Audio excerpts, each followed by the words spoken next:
Hi guys. Everybody. Happy New Year.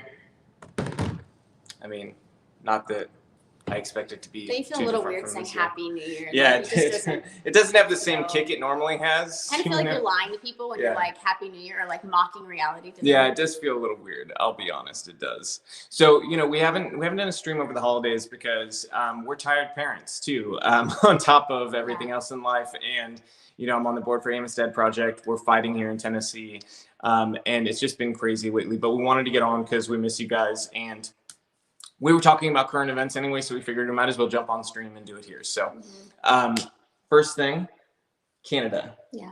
You showed me this video in Canada. Y'all have seen the video, right, where this man is forcibly removed. It's not just a man. It's a bunch of people in this house. Right. Well, it's not even a bunch. Like they've got a woman up against the garage, and we're talking about a house. There were like 6 people there. 6 people in a house. Where we're at now, I mean, in Canada, is they're really taking this next level. They went into the home. Simply because there was, more than 6 people who are not from the same household. Right, gathering together. So somebody had to report them. Yep. And this is what's coming here. This is why we have to talk about it. It's not just about being outraged by it, but we can now see very clearly what the next steps are. Yep. So we need to be prepared, right?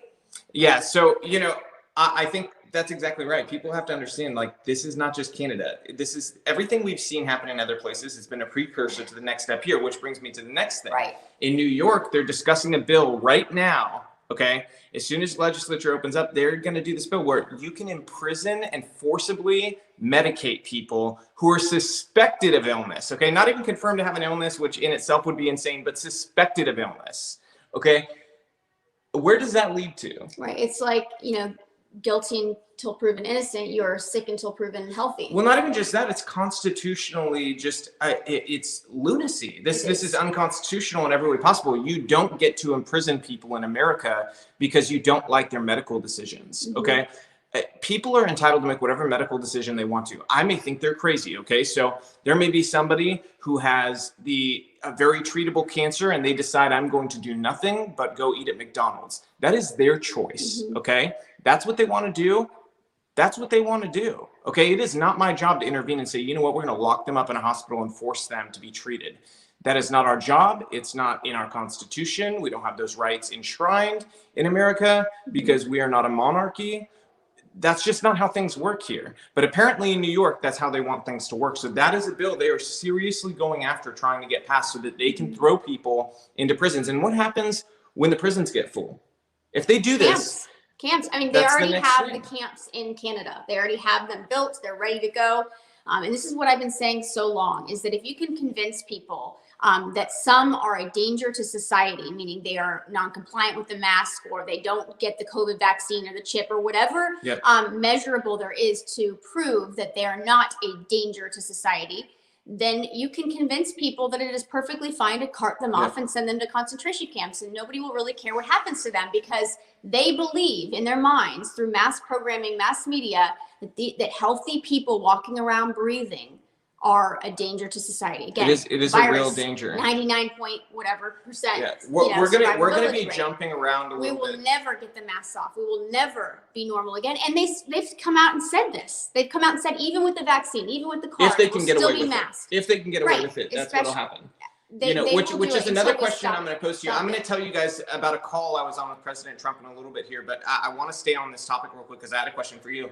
What do you think the world will look like in a year? Because we've been telling people don't comply with unconstitutional orders, but what is the world going to look like in a year for people who say don't comply, or people who do not comply? I bet right now at these big tech social media companies, they're putting in the frameworks, the new terms of service to be able to ban people like us from even suggesting that that people shouldn't comply, because they're going to convince people that people like us encouraging people to not comply would be spreading misinformation, disinformation, or threatening, law enforcement or whatever the laws are, to commit crimes, because pre-crime. It will be a crime to not wear a mask. It'll be a crime to not get the COVID vaccine. It'll be a crime to hug. And that's what we saw recently in the UK video of this man who just clearly had enough. He knew he's woken up to the agenda, the control, people losing their humanity. He went around in public hugging people, asking for hugs, not forcing hugs on anyone, asking, hey, who wants a hug? And illegal hugging. What's so amazing is human beings are so starving for connection. We are wired to touch. Touch is another language. It is how we thrive. You're making me want to hug you. I mean, but hugging could be illegal. Like this. No, they legit. That sounds insane. They arrested him. But they arrested him. And this is what's coming here, because all you have to do is set the precedent that people hugging are dangerous. People holding hands, handshaking, touching, getting near each other are threatening people's lives. And to be clear, he wasn't hugging people against their will. He was asking people if they want to hug, and they outstretch their arms, and he hugs them. Mm-hmm. Okay, so they arrested him because they said he was hugging people he didn't know in the UK. That's a legit thing that happened. So we're getting to the point where literally hugs are illegal in some places, and I wouldn't be shocked if they tried to bring that to America. I want to talk about. We'll get to Jack Ma, China, and she there. We'll get to Amen, a woman. But I want to talk quickly about the call I was on with President Trump this weekend. So this weekend, I was on a call with the president and with some other people, and I'll keep, everything. A large part of what he said private, because I don't think people should share conversations with the president, unlike some people who try to leak phone calls. But outside of that, sorry, our banners are going crazy right now. Outside of that, I will say this. One of the things the president shared on the calls, he said that you guys are a huge part of this last stand, of this last defense. And that it's, Landon told me something that I felt like really summed it up. We're being called to action, not apathy. And a lot of people have a mindset of like, let's just watch what happens. It's going to be amazing. That's a really apathetic mindset, and that's not going to help right now. We need action. We need people to go and call legislators in the specific states in question, asking them to demanding they decertify and that they do an investigation. Okay. When we have proper investigations done, we audit the machines, we totally take everything apart and can conclusively tell people what happened in the election. That is when we should be deciding, what votes to count. So we need that done. That's one of the things that they talked about on this call. So we need you guys to step up and get people in your community rallied to make these calls and emails. If the voicemails are full, that's a good thing. That means send emails, continue the pressure, because legislators respond to pressure. And one of the things I've challenged legislators with is, it's interesting. A lot of these legislators, when they're running, they talk about God and they talk about being good Christians and things like that. This weekend, just by chance, my pastor talked about the book of Job, a man who was tested unlike any other. And one of the big sort of misunderstandings about it is that, the idea that it's constantly God testing him. And it's actually the opposite in the Bible. And to get further into that, the idea is that, when you're challenged in life, you have the opportunity to come out as pure as gold, which is in the book of Job, or to save your own skin theoretically in your own mind. So right now we have a whole lot of legislators who want to save their own skin. But if you want to come out pure as gold, you have to just act based on what is right. And they all know what is right here. So that's my challenge to them, is to do what is right and fight for the people, even though the media and everybody will be crashing down on you. You need to do what's right. So outside of that, I want to get to Amen, a woman. A Democrat in Congress ended a prayer with Amen and a woman. Okay. I don't think that there's a clip that more singularly explains how stupid these people are than that clip. And I don't like calling people stupid. I really don't. But this was ridiculously stupid. It just proves that they worship at the altar of identity politics. Well, they're single-handedly, it's like, killing a bird with two stones. I hate that saying. I need to replace it. Anyway, but maybe it was a mean bird. Going after religion and gender at the same time, because they're trying to eradicate both. And when we know that when they're going after with this new in session criteria to not mention gender, he, her, she, what they're doing is they're removing gender and the nuclear family inadvertently, because if you can't include gender terms in a legal context, then you are you're refusing to acknowledge the nuclear family. Maybe we're taking and erase it at the same time. Maybe we're thinking about this the wrong way, though. Maybe the way to go about this to make them realize how stupid they are is to say, hey guys, you're really not being inclusive. Why haven't you said a they, a zer, a them, a zim? I'm a big fan of reverse identity politics. And maybe we have to do that to them to trick them into this, because I'm not sure that we can actually teach them that amen has nothing to do with gender. No, I don't think that they're open to even having that conversation, because they heard the word men, so it must mean it has to do with men. This is what they're doing, okay? It's just like the Chinese, paradigm of using our system, our own system against us. So what they're doing with the religion, the amen thing, is they're making it about gender when it's not, clearly, because they want to get rid of the religious aspect and the gender. So they're trying to do this in one fell swoop.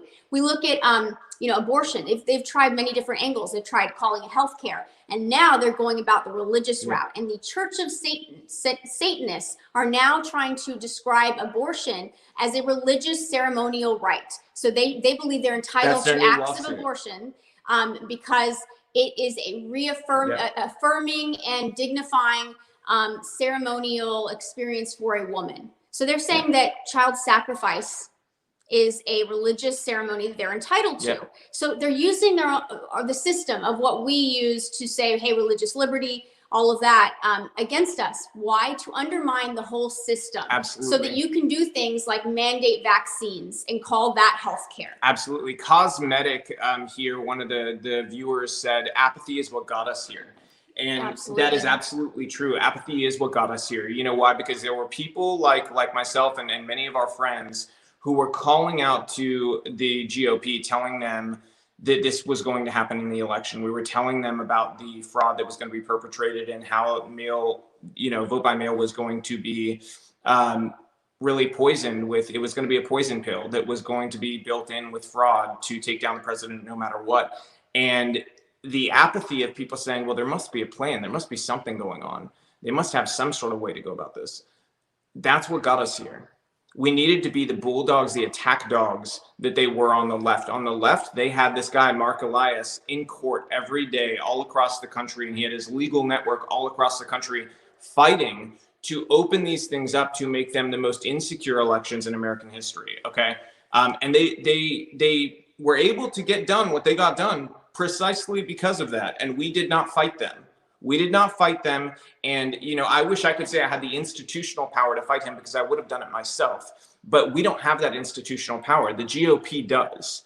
And that's where apathy really got in our way.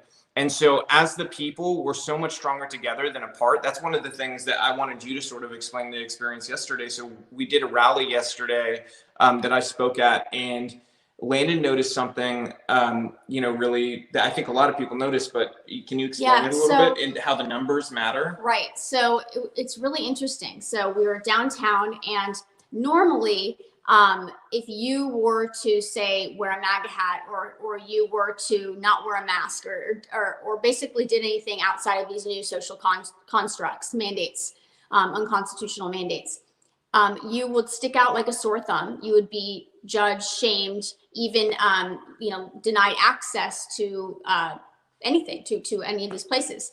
So it was very interesting. Yesterday, there was floods of people, MAGA people supporting, coming out, showing up, being bold, wearing MAGA gear, showing who they were, what they support, holding signs. I saw the biggest flag I've ever seen in my entire life. I know. That was incredible, wasn't it? And when you say bold, you mean bold. Like, people were climbing poles to see the stage. Like, people were standing on those big boxes, I don't know if they were electrical boxes or what they were, but there were those giant boxes in the city square, and they were standing on those. Like, well, there was two giant Trump buses on the way to DC for the January 6th, march.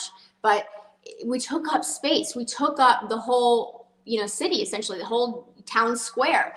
And what that did was it created a shift in social dynamics, because I saw, a lot of Karens with their masks, and they were standing up. One woman in particular was standing up against the Starbucks wall, and filming everybody going. And she was, I guess, live streaming saying, I can't believe, look at all these Trump supporters. Look at all these delusional people spreading, super spreader event, holding this thing, trying to shame people. But she was one. She was one. And there were many of us mobilized, crossing the street. Then there would be people driving up to the difference is crosswalk. we don't attack them. Absolutely. We don't attack them. We just kind of laugh and are like, okay, hi, but nice then, to meet then you. there, there's people driving, and they went up to the crosswalk, and there was tons of people going by, and we were smiling, we were happy, and we were fighting for what we believe, and the energy of everybody there was loving, and it's just such a difference, in just where people are at. But the crowd was very the young, by the way. So, and also in Starbucks, Starbucks, we all know, has a very strong mask mandate, right? So people were walking in, no mask, coming in, ordering their coffee, and you could tell the people working there would usually say something and get off it, telling you got to leave. You can't, even if you have a mobile order and you're coming in, you're 6 feet away from everybody, you're not even near anyone, and you come and get your thing and you leave. They couldn't do anything. They were afraid to say something, much like we were afraid to say anything when they owned the space, when they are taking up space. The shift in dynamic was so powerful because I noticed, looking around, that they were fearful. They were fearful for the very first time that I have not seen. Yep. And it's not that I want them to be fearful, but it's that they were looking around going, there are more of us than and we're not going to say anything. And this is the same model that you apply on a bigger scale when you put pressure on legislators, when you let them know there are more of us. We will take up the streets. We will stand. We will all come in, and come into the store and shop. In large groups. And you're going to have to take out all of us. Yep. You're going to have to. And they won't do that. Right. It'll be very rare that they do that because there's power in numbers. And that's something really, important. Here's the thing. We're not just fighting for the soul of America. We're fighting for America's existence, okay? Because one thing people forget, and it doesn't get covered in the news, people don't talk about nearly enough, even on our own side, we don't talk about nearly enough. There has never been in human history a tyrant as bloodthirsty and power-crazed as President Xi in China. I hate even calling him president. He's a dictator. And I say that in all seriousness, he has more power than any tyrant has ever had in human history, because the tools, the weapons he has at his disposal, the numbers he has in his army, the obedience he commands is unlike anything that we've seen. There's things that are, you would think in terms of damage done, you'd say, oh, well, Hitler is there. And I would say, obviously Hitler is he's horrendous. The power she has is beyond what he had, which is really scary.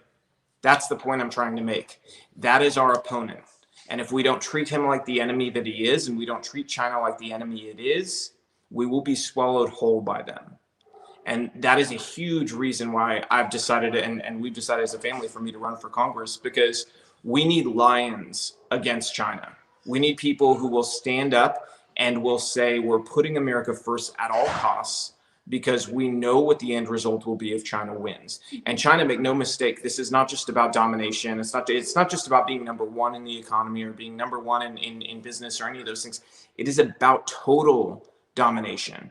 It is about taking over America. It is about controlling America. It is about flexing their muscles and having dominion over everything. Okay? That is what she wants. Right. And they are not shy about it. They don't hide it. It's not a conspiracy. They say it openly. But our press in America doesn't talk about it. And that's something that we have to be very clear about. You look at Jack Ma, one of the richest men in the world. He's in China. He had the gall, the audacity with his over $50 billion to go out in an interview and criticize regulators in the Chinese government and Chinese banks. He didn't even criticize Xi. He didn't even criticize President Xi. He criticized the regulators and the banks, the sort of the old boys club at the banks in China, okay? That alone got him a crazy dressing down by the Chinese government. And he was told he can't leave China. An investigation was opened within a week into him and his companies, and he's now missing, okay? A man with over $50 billion, just poof, we don't know where he is. When you go missing too in China, that's usually not good news. That means you're either in a camp, in jail, or dead. I mean, whatever happened to the millions of cell phones in China around COVID time that just disappeared? Yeah. How quickly we moved on from that. The activity just disappeared. See, the thing is, China gets no scrutiny about anything. No, I was just we just found camps. Where's we just found camps in you know, not just we knew the camps were there for the Uyghurs, but we're talking about actual work factories there. So they are actually in work camps now, and we know this, and the world does nothing. Every time you hear somebody say "never again" having to do with the Holocaust, all the markers are there with what China's doing. So do we really mean it when we say never again? Or are we going to say, you know what, China seems like too big of a problem to tackle. Let's just move on, let them do what they do. I think at a certain point you have to say, wow, they're not just a threat to people in that part of the world, they're a threat to us. And I see that threat. I'm not saying we should go into a ground war with China or anything like that. I'm saying that we need to identify that they are our enemy, and we need to economically behave as if they are our enemy who wants to destroy us. We need to wean off of China. We need to, I mean, in a perfect world, we wouldn't be using any of their products. We do. Why would we be working with, negotiating with terrorists, people that want to destroy America? And this is the thing, they have funded and, you know, they funded other channels and other means of weakening the target. They haven't even gone after us. They really haven't. They have not used all of their ability, resources to attack America yet. We have a viewer here saying that we did this ourselves, and we did. There's leadership that did this to America, and you're absolutely right. Americans also trusted. We trusted, and that was a mistake. We trusted in our own human infallibility. Well, there should be a general rule in America: never trust communists. That's a pretty good rule. I'd say if you just never trust communists, good things will happen. Yeah, but what I really want to emphasize here is that China is waiting. This is chess. This isn't checkers. China is waiting for us to be so much of a soft target that we won't even be able to see, let alone have the resources and the cohesiveness, the unity. All they have to do is divide us. And to an extent where we're literally narking on neighbors. We're so busy fighting and policing and putting our own people in camps. Nobody's looking over there. Nobody's going to be looking for what they're going to do. Yeah. China is the ultimate, they're the ultimate enemy right now. And that's exactly what you're saying is exactly what happened right now. You made a great point about China. They have a 100-year plan. The United States, we don't have a 5-year plan.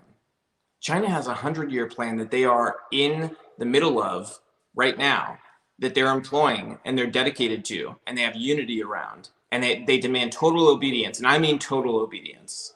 You even utter a word against Xi. If you're in part of the CCP, you will disappear, which means you're either dead or in a jail, and your family will too. Well, how did they get the power? How did they go to really, you know, mass control of people to the point where even if you're a Christian or a pastor, you'll be killed, you'll be rounded up.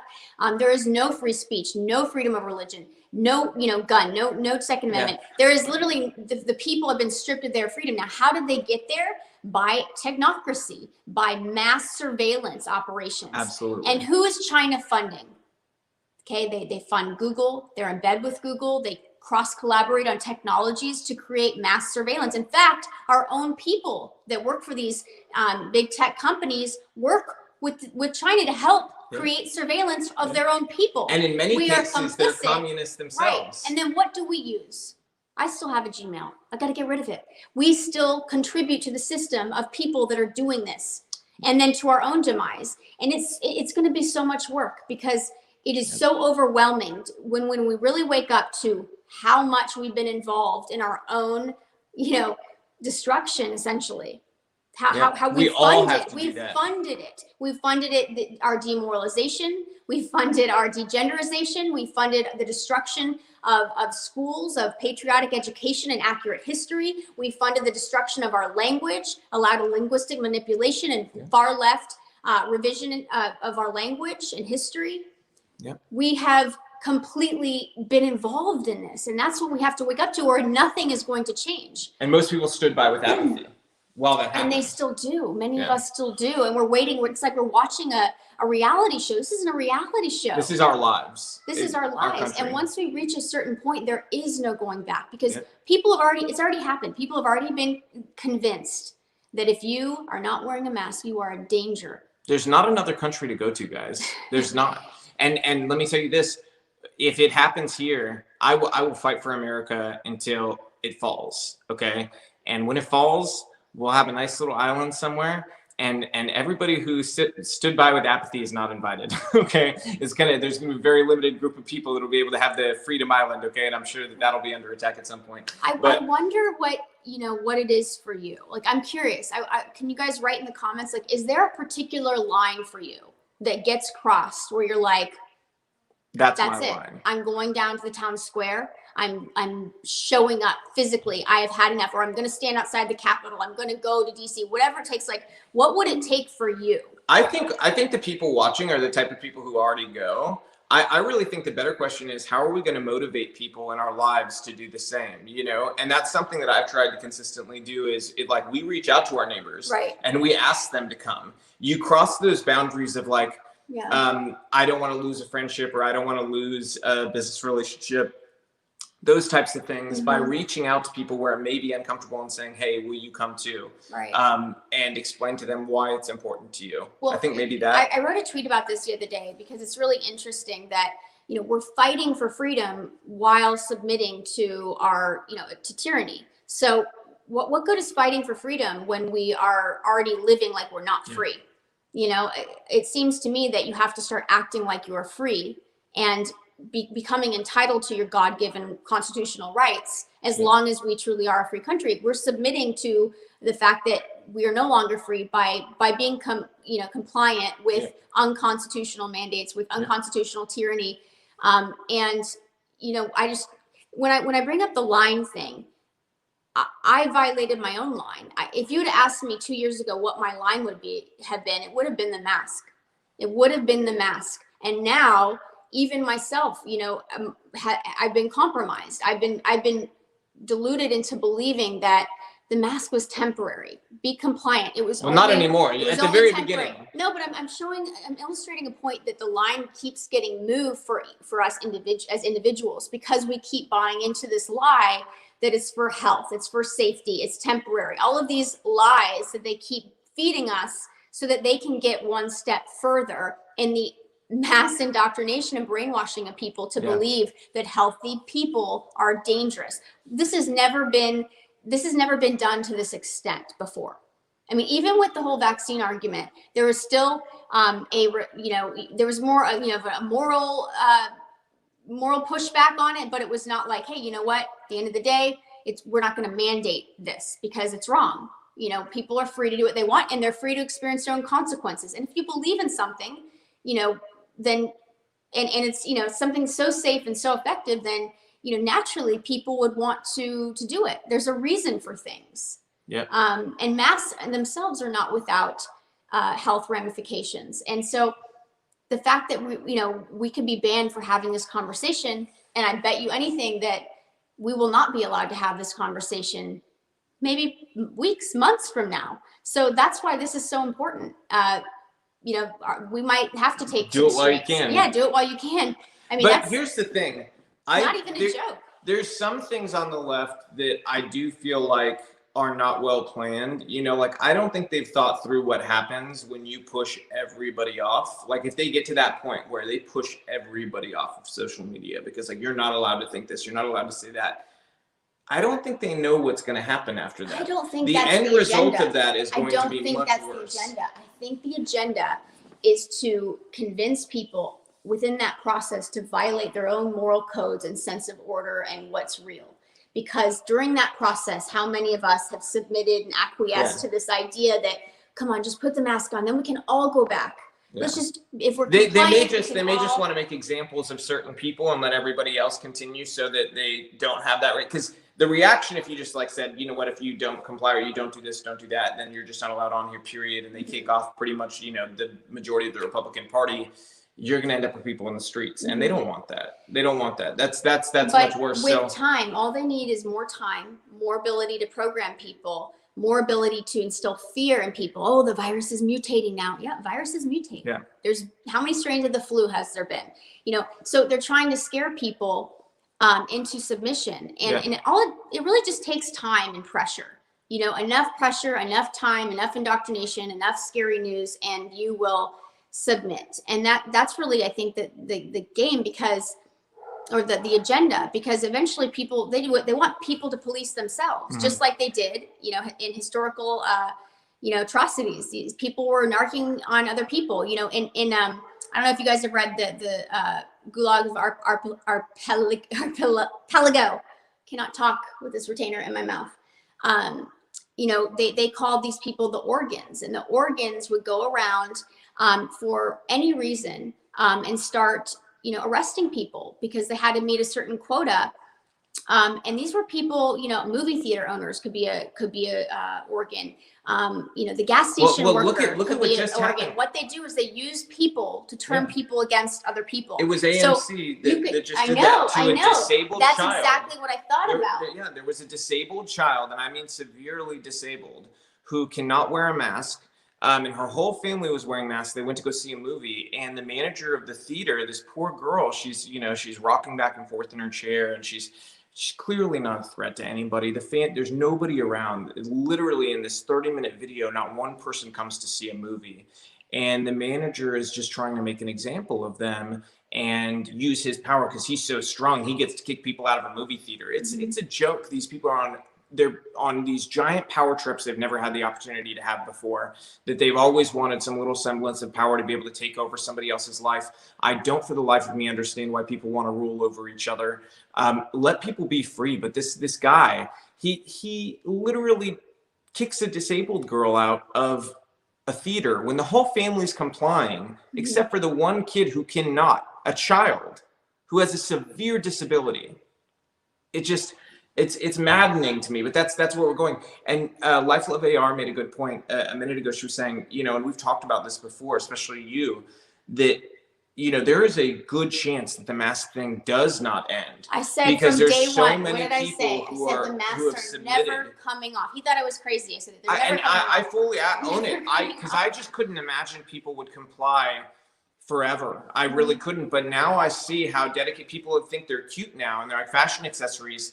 And it's, you know, it's interesting how similar to China it is, because China used masks, they used mass surveillance, they used censorship and social credit scores to get total control. What's happening in America right now? All of those things. That should scare the hell out of us, because the very next step is a flu. And which, by the way, last time I checked, in the most recent week, it was week 43 of the flu, normally skyrocketing flu around that time because we're in flu season. They had 40 cases in the whole country of flu, okay? But guess what? This next year come around, I'm sure the flu will be exploding, and it'll be the next reason why we need to make sure everybody has masks on. And then we saw, they even have masks for dogs now. It's 99%.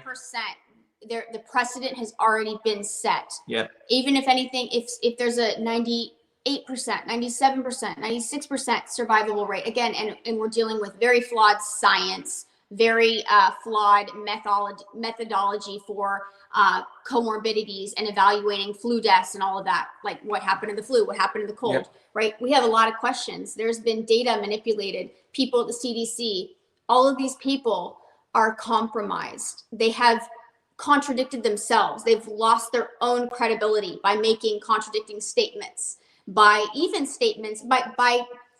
censoring and minimizing and refusing to report on drugs that are safe, effective treatments. Yeah. How many lives have been lost as a result of censorship, as a result of demonizing drugs that have saved people's lives? Yeah. You know, this is the thing. People want to harp on like how many deaths there are, and any death is tragic. But they don't want to talk about the real science there. I don't want to talk about the science of effective drugs that you're not even allowed to talk about anymore. By the way, this show is going to get fancier. They probably see the table moving. The show's going to get fancier. We're not on a boat. We're just fixing. You guys know when we started the show, we had like beautiful production stuff. We're fixing it. So there was an audio issue, and it's all getting fixed. And it probably sounds a little better right now, but it's going to be much better in a few weeks. And we've been prioritizing. But I saw this thing other important stuff that we can't talk about necessarily, but right now. But yeah, I mean, and this, and at the end of the day, like this isn't to us. This isn't a show. Like we didn't get into this for money or, you know, to be entertaining. This is not why we started this. You know, we started this to let you know you were not alone. Yeah. You were not going crazy. We're good people. That's why we put it out for free. We have not been radicalized. Like, our views are the same. We just want to raise our children. We want to be the parents. We don't want government raising our children. We don't want schools indoctrinating our children, calling our half Latin or half Hispanic children Latinx. We don't want our teachers taking and trying to encourage abortion, or taking kids and vaccinating them without a permission. You know, we want to be the parents. If that's such a radical idea. And buy as many guns as we want. Yeah, exactly. Protect our property, live on our property, have our own sustainable organic gardens. I mean, we're not the extremists here. We are not the people who have changed on such a radical level. This is America. All of our values are American Americans. values. We are average Americans. Yep.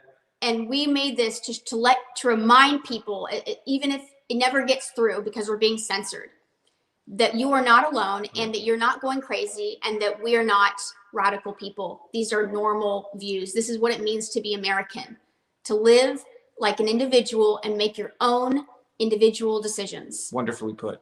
Marianne, thank you so much. I just want to give a shout out to you. She said she missed us. Hey, she was off social media. Hey, Ed. It's, healthy to do that sometimes. Yeah, and it's such a healthy thing for us too, because, so some of you have been here with us from the beginning. You followed our journey from California to here, as we've grown and realized what we were dealing with. We thought we were moving to Tennessee just so that we could raise our kids in a more conservative way. And man, God had something different in store. I mean, so many crazy things have happened, but we've grown, and we've become more firm in our foundation, and realizing how much is at stake. And how far we're willing to fight. Absolutely. I think, that's something where everybody has to make a choice at some point. What am I willing to risk for freedom? And I think at the beginning, it starts small, but you get to a point, and the point where I'm at is I will risk everything for my kids in the next generation, and their kids and their kids' kids, to be free. Right. And I hope that everybody has that mindset soon, because America is worth fighting for. This idea, freedom, to be free. Every year we've lost a little bit of that freedom. Every day we're losing a little bit of freedom. Freedoms we don't even know about. It's true. Happening behind the scenes. But year over year, you look at it like a stock, and our freedom stock is just going downhill. Okay. We need people willing to lift it back up, because a freedom that doesn't matter to me may matter to you, and a freedom that matters to me may not matter to you. But we all need to be able to lift up freedom together, because to be free means to be free. It means just what it says. It means just what it says. And it is worth fighting for, because if you know people who have experienced the total loss of freedom, you know how much they love America. That's why you see so many Cuban families. I have to give a lot of credit to Cubans, and not just because my family's Cuban, but because I have not seen a group of people fight harder for America right now than Cubans have, because Cubans have it so etched in their memories so recently of what happens, that they've acted as a unit, as a community, to say, no, well, we will do anything to make sure this doesn't happen in America. We need everybody who's generations long of being American. Your family's landed, on the original boats here. We need everybody to join us in that, because we can tell you, like, the loss that our families experienced is something I can't even put into words. Every conversation I had, with my mom and my grandparents, my great grandparents, about what that loss felt like. And we're on the precipice of it in America if we do not take a stand. And we can't just sit on our couch. I wish I could tell you could just watch, enjoy the show, but that's not reality. You have to stand up. I also wanted to make people aware, if you haven't seen, there's been a lot of articles from mainstream media. There's this one in particular from NBC. The headline is "Christian Nationalism's COVID Vaccine Doubt Threatens America's Herd Immunity." So now we're going after Christianity as a whole, calling them Christian, calling Christian nationalism. as a threat. So again, going after Christianity as a whole, because Christianity is about freedom. It's about freedom of religion. It's about freedom to do what you feel like is best for you, but based on your relationship with God, the way that God wants you to raise your family, the way that God wants you to live by character, by faithful acts, things like that. They're basically demonizing that and trying to make it a risk factor. So they're they're laying the foundation, and it's going to happen very, very quickly here, because this is how they've been doing it, and they're behind on their timeline. They weren't expecting. They weren't expecting yesterday to take over the town. You could see it on the faces of people. They are starting to worry. They're not expecting what's happening behind the scenes right now in the White House. They're not expecting what's coming. We have to get ahead in this timeline. We have to break through and disrupt the timeline, because they're doing all of this at once. This has been very well thought out from many angles. So it's going after Christianity. It's going after conservatism. It's going after Republicans. It's going after it all. They're looping it all in, just like they have with other, with race genocides. They're going to collectively put the blame on these ideologies. If you are a person of faith, if you are a person who believes in natural health interventions, you will be demonized. They're already censoring us. So, I mean, you can't even write anything about vitamins for some big accounts. Big influencer vitamins accounts. Are scary. You'll be deplatformed. I wanted to give a shout out to Lynn Durham on Facebook, because we just started streaming to Facebook Live too. So for any of you who use Facebook, if you could share our Facebook Lives too, we'd like to have that platform sort of start growing a little bit, so that we have other avenues in case they shut down Twitter. They're shut down, they're shutting down Periscope fairly soon, and shut it down YouTube and all that stuff. If they do any of that, where they shut our accounts down in those places, at least we have another avenue. So that's another place where we have our broadcast going to. So I think if you just go to facebook.com/Robby Starbuck RSN, I think that's what it is. It'll broadcast there, and then also on the Grow Up page on Facebook, broadcasts to both of them. Well, you can go to growuplive.com for all of our links. If you want to champion the show, or, make sure this information gets out, go there. It's like a one hit spot for all of that. Before we sign off, you have anything else to say? I was going to end on something. I was just going to say, all these people are saying the Cubans are awesome, and I agree with them. I feel like I just have to say Cubans are pretty dang cool. I got to throw that out there. About the AOC thing, I don't know. Love Life AR. I don't know what's happening with AOC. What happened? Hold on, let me see. I know I'm jumping off subject here, but I'm confused about AOC yesterday. Could you explain? Oh, with Nancy Pelosi. Oh, she fell in line. That's what happened. Power corrupts. She's in DC. She's in the DC bubble now, and AOC knows what's good for her, and not particularly her movement that she was part of, but what's good for her. And so she fell in line, and she did what the Pelosi's and the establishment wanted her to do. And the whole squad, they fell in line too, because at the end of the day, they want power. And that's the problem. It's so deeply ingrained in our government. And we were talking about that this morning before we came on. That thirst for power corrupts so many men and women. And we need lions who don't care about being liked, who don't care about being popular in DC. It's one of the things I respect Ted Cruz for. Ted Cruz has never cared if he's liked in the Senate. Everyone always used to joke that everyone in the Senate hated him. Good. That's a good sign. When I go to DC, because I have no doubt I'm going to win in 2022. And when I go to DC, I think I should be hated by the people who are there right now. The vast majority of them, they don't stand for freedom. These are people controlled by the establishment who step in line whenever their party leadership tells them to step in line. We need lions who will do what is right for America no matter what, that will stand for freedom no matter what, no matter who tells them not to, that is willing to put their neck on the line, be hated by media, be hated by people on the other side. We need people willing to be hated, and I'm willing to be hated. AOC's not. She wants to be loved, and she wants the establishment to love her. She wants DC elite to love her. She has that cool factor with the DC elite now, and so she fell in line. That's what happened. It should be expected, honestly. With somebody like her, she's a product of the press, so she's going to do what the press wants her to do. you know, and what the DC elite want her to do, so that gravy train continues. Here's the thing. People are asking, you know, what do we do?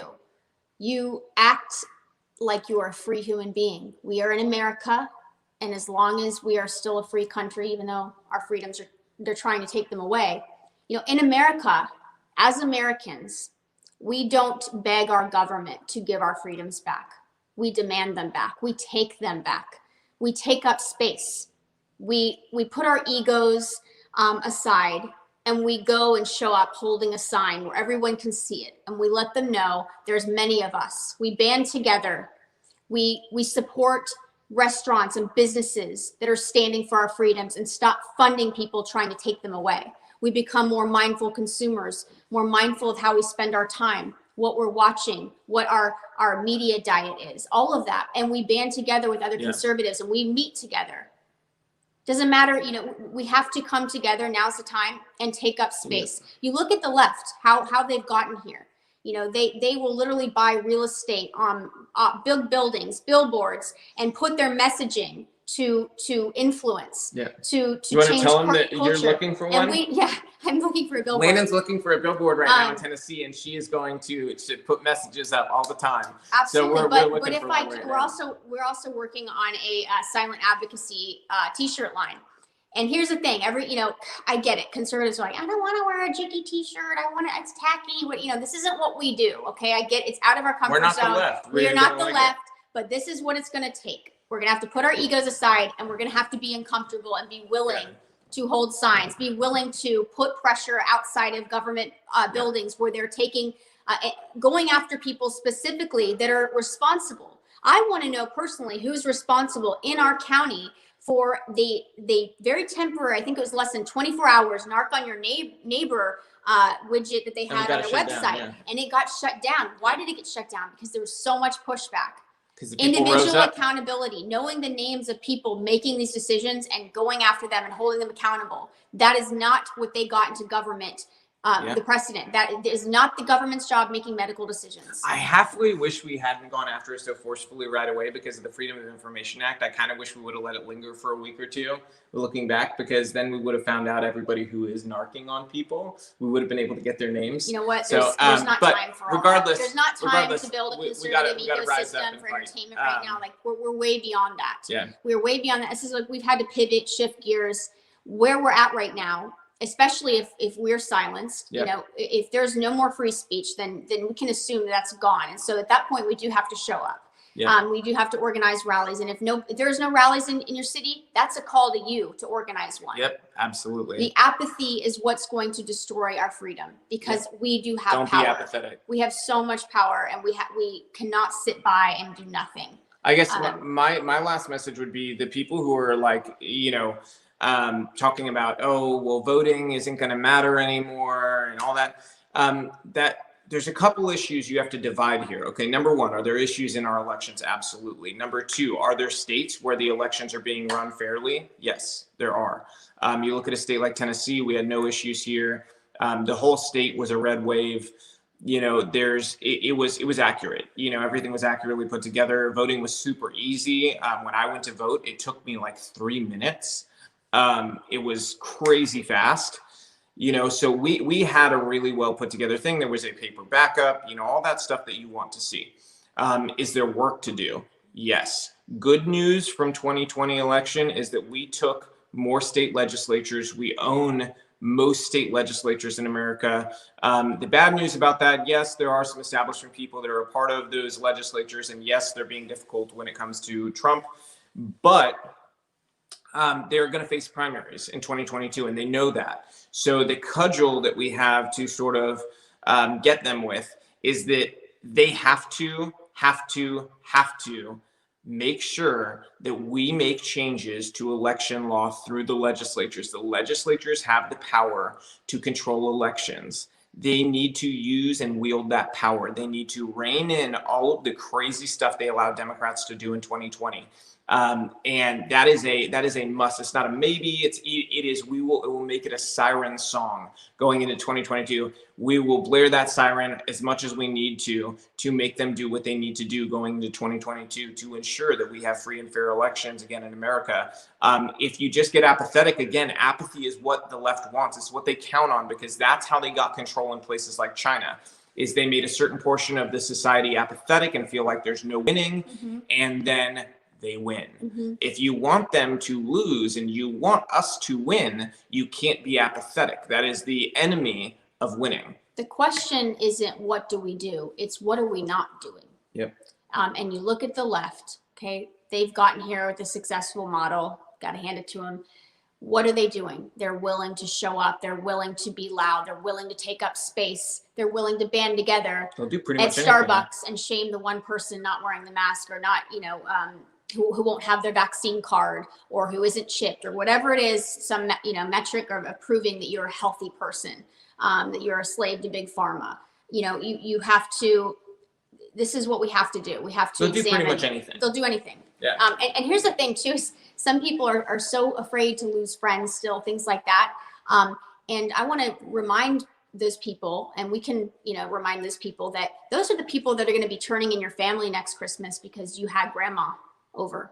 Those are the people that, because you had one more person and you were allowed to have, and the government told you could have, those are the same people that are going to be crucifying you and turning you in and getting you taken to the, quarantine camps, whatever it is. So that is a product of societal engineering. Last thing. Somebody said that where they live in Chicago, people don't care. Only 50 people showed up. I think it was Jen. I think. Let me look back. Yeah. So one thing that was not organized effectively does not mean that people there don't care. I guarantee you in Chicago, there are thousands of people willing to show up, but the organization has to be there. This is something that the left does very well. And the right, we're not as organized with organizing because we're individualists. We believe in individualism, and we believe in people taking personal responsibility. And so we're not as great at community organizing. It's just not something that we're like, oh, that's ingrained in us. It's not. So we have to step out of that box, be uncomfortable, and we have to do things to organize and be ahead of the game and make the phone calls, the text messages to connect people and make sure they're there and get them emotionally invested in this. That is part of what we do. So, our rallies, I think our smallest rally we've had like 200 something people, and up to rallies where there's 2,000 something people. And that's without the president being there. It's without a big, celebrity person or whatever, a senator, or somebody in the House. That's with none of that. That's just community organizing. And it's something that we all can do effectively. You need time. You need people to get people excited and get them emotionally invested, and not have any ego about it. I think the number one thing I see kill movements and kill people is when people get so much ego about getting credit for who organized and who did this and who did that. Yeah. That doesn't help. What helps is getting everybody invested in it. So you look at the left, how many different movements are there? And then, we have people on the right, they're like, this was my movement. Oh, I did this one. It's like, you guys, we need all of it. We're still short. Everything. We need everybody. We need to help each other. We need to rally every week. I've gone and I've spoken at walkaways things. We've spoken at our own. We've spoken at other people. We speak at I'm doing the Blexit thing this week for South Carolina. So we're doing things. And one of the things that happens is as we ramp up and say, okay, we're taking to the street now. They do the same thing. They're trying to counteract that. Our mayor tried to put a limited in-person gathering order, right? We're not subscribing now. We ignored it. We brought people together. The law enforcement here is going to be held accountable as well. They know us. We have relationships with them. You see them. They're at the rallies, and you let them know that we support them. We need them on our side. Yeah. We need them to know this is still America. Because even them, at the end of the day, can be persuaded into fulfilling mask citations. Yeah. And they can be persuaded the other way too. Absolutely, because we're seeing that already. There's some, areas that will not enforce I'm not going to throw any sheriffs under the bus, but we've met some sheriffs that are like, I'm with you guys. I'm not doing this. We are not going to be enforcing orders. We're not doing this. We're not doing that. And so meet your sheriffs, find out where they stand, you know, and explain to them why it's so important to you.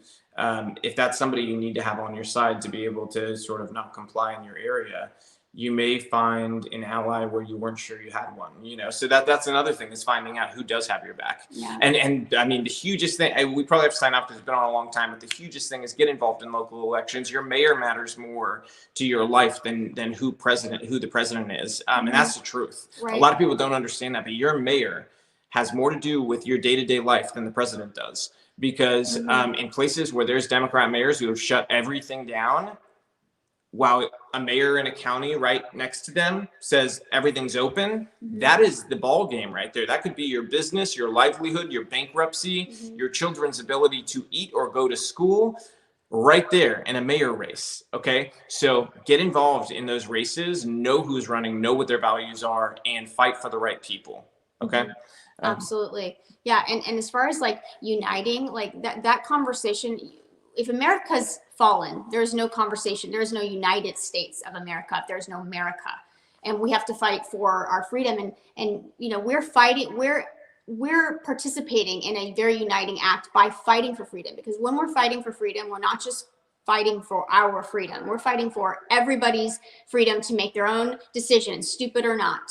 You know, as long as you're not harming people, and breathing freely is not harming people. Existing as a healthy person that does not want big pharma in their body, that is not harming people. That's an individual choice, a medical intervention that government has no place in being involved in. Thank you guys so much for joining us today. We will see you guys soon, and hopefully 2021 is we can make it slightly less crazy than 2020 by standing up early and often to put a little bit of fear back in the politicians in America, because at the end of the day, they're supposed to fear us. And I say that as somebody running for office.